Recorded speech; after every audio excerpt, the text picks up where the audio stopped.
Қайырлы күн достар, каналыма қош келдіңіздер. Бүгін сіздермен құрамына майонез қосылған тәтті пирог дайындаймыз. Пирог өте дәмді болып шығады, жасалу жолы оңай. Ең алдымен пешті қыздыруға қойып қоясыздар. Қажетті ингредиенттердің грамын мен описанияға қалдырып кетемін.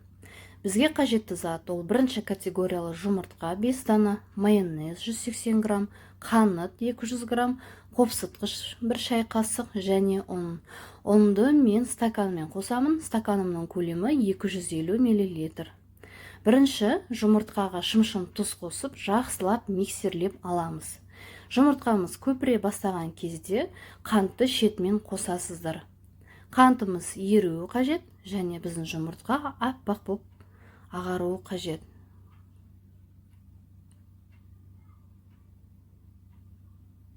Міне жұмыртқамыз ағарды. Енді осы массаға майонез қосамыз.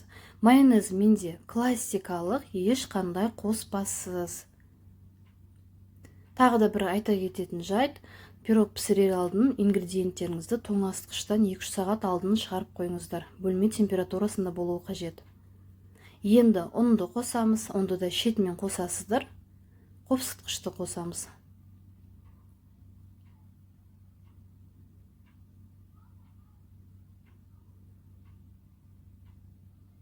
Жақсылап араластырамыз.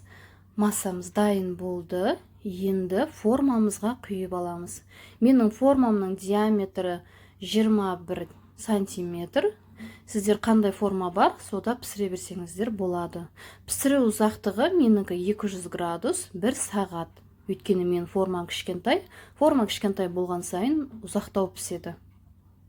Сіздер өздеріңіздің духовкаларыңызға ориентир жасаңыздар. Әркімде духовка әр түрлі. Осылай кішкене сілкіп жібересіздер. Арасында ауа болса шығып кетеді. Пирогымыз пісті. Жұп-жұмсақ болып шықты. Мен шпажкамен тексеріп алдым. Ортасы толық піскен. Енді суытуға сеткаға қойып қойдым. Пирог суып жатқан кезде мен кремді дайындаймын. Кремнің мен тек жартысын ғана дайындадым. Описанияға толық грамын жазып кетемін. 3 ас қасық қаймақ. Менде магазиндікі.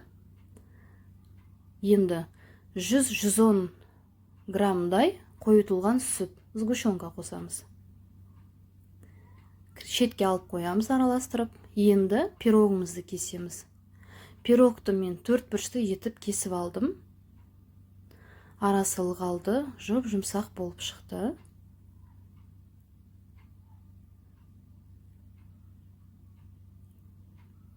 Қараңыздар. Ешқандай пропитканың да қажет жоқ, ортасы ылғалды болып тұр. Толық піскен. Енді осы пирогтарымызды кремге батырып аламыз, әрқайсысын жеке-жеке. Немесе сіздер тарелкаға салып қойып, пирогтарыңызды бетіне кремді құйып та жіберсеңіздер болады, и бетін әсемдейсіздер.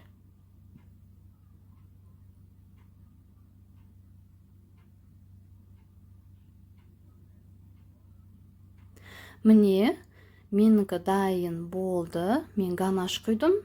Және үгітілген грек жаңғағын септім бетіне. Әсемдеу өз фантазияларыңызға байланысты. Жұп-жұмсақ болып шықты. Тоңазытқышқа 2 сағатқа қойып қойдым. Міне қараңыздар. Ылғалды, жұп-жұмсақ, дәмі тіл үйіреді. Міндетті түрде жасап көріңіздер. Рецепт ұнаса, видео ұнаса, лайк басып, менің каналыма тіркеліп, пікір қалдырып кетіңіздер. Әлі алда талай жақсы рецепттермен бөлісіп отырамын.